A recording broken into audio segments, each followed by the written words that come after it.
Welcome to the channel, everybody. This is Each One, Reach One, praying and hoping that I can teach and reach one with this lesson, Lord willing. Thank you for joining me today.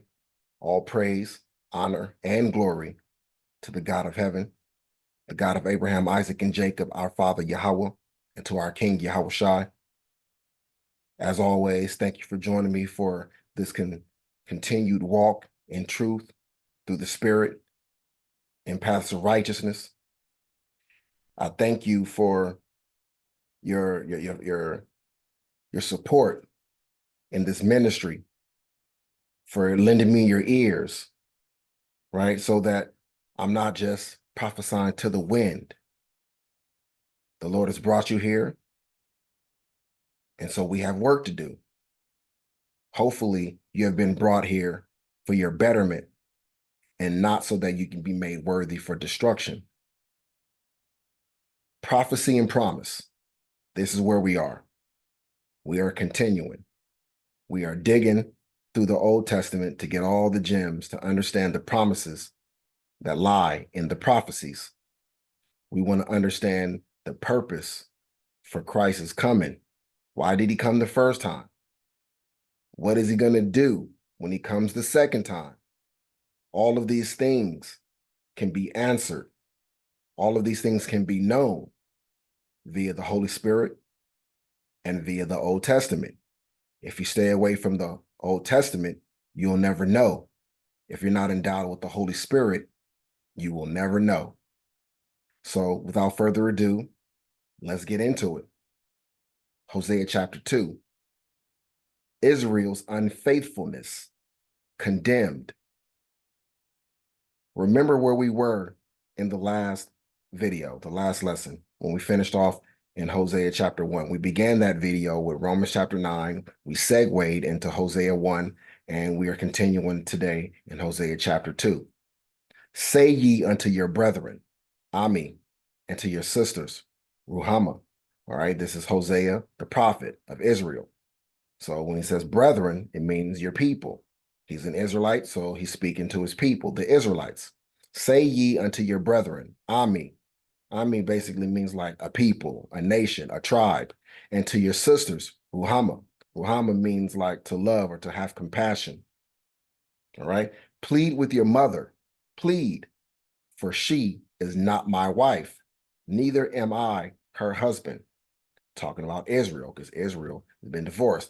Let her therefore put away her whoredoms out of her sight, and her adulteries from between her breasts, lest I strip her naked, and set her as in the day that she was born, and make her as a wilderness, and set her like a dry land, and slay her with thirst. And I will not have mercy upon her children, for they be the children of whoredoms. For their mother hath played the harlot. She that conceived them hath done shamefully. For she said, I will go after my lovers, that give me my bread and my water, my wool and my flax, mine oil and my drink. Therefore, behold, I will hedge up thy way with thorns, and make a wall, that she shall not find her paths. This is exactly what was done to the house of Israel. And she shall follow after her lovers. And that's what happened. Follow after her lovers means Israel went after the other nations. So they became Gentiles. They became one with the other nations. When you have lovers, what do? You lie with them. You two become one, correct? You become a union, so to speak, right?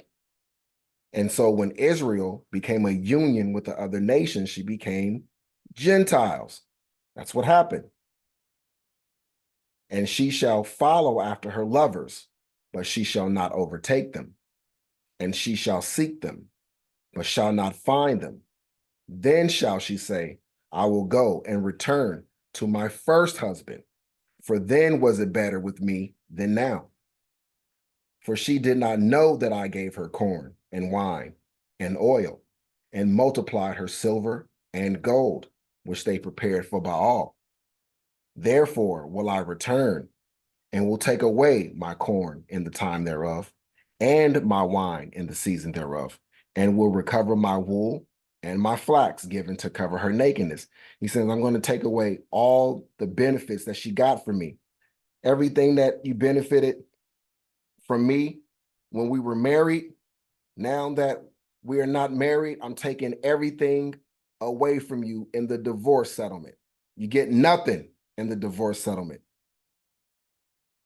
And now will I discover her lewdness. Discover means to reveal, to uncover. Now will I reveal her lewdness, uncover her lewdness in the sight of her lovers, and none shall deliver her out of mine hand. And I will cause her mirth to cease. I will cause all her mirth to cease, her feast days, her new moons, and her Sabbaths, and all her solemn feasts. Now, the people who call themselves Israel today, they say that they have never lost their traditions and their customs. They have never been without Torah. That's what they say. The scriptures say that biblical Israel would have all their mirth come to a cease.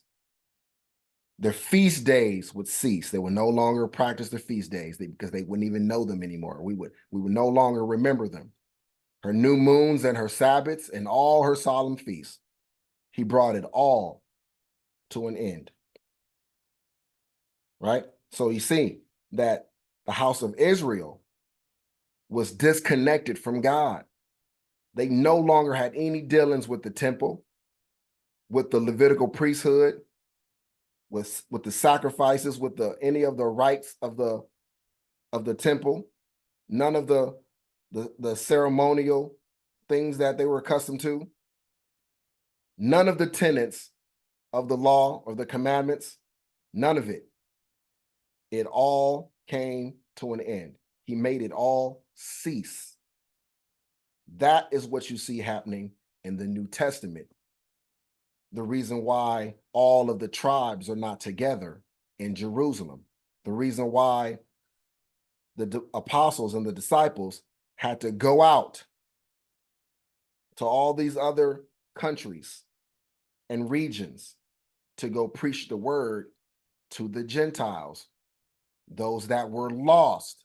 In order to be lost, you have to have once been found. You had to have once have been part of the flock before you can go astray from the flock.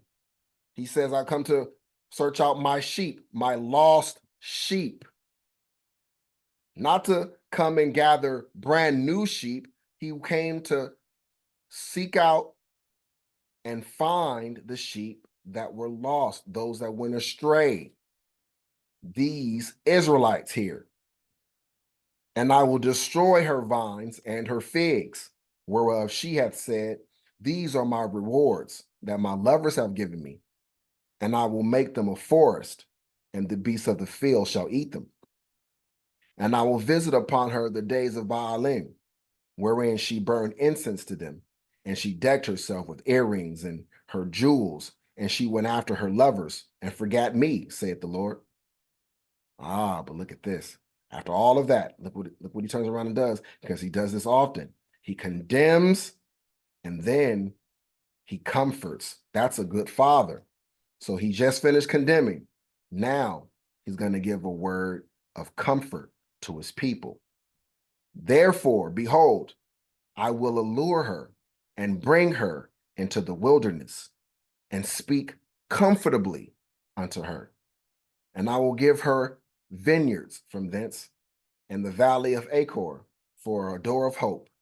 And she shall sing there, as in the days of her youth, and as in the day when she came up out of the land of Egypt. So you see, it is talking about the biblical Israelites, the bloodline of Israel. It is not talking about spiritual Israelites. It's not talking about converts, Gentile heathen converts. It's talking about the seed line of Abraham, Isaac, and Jacob.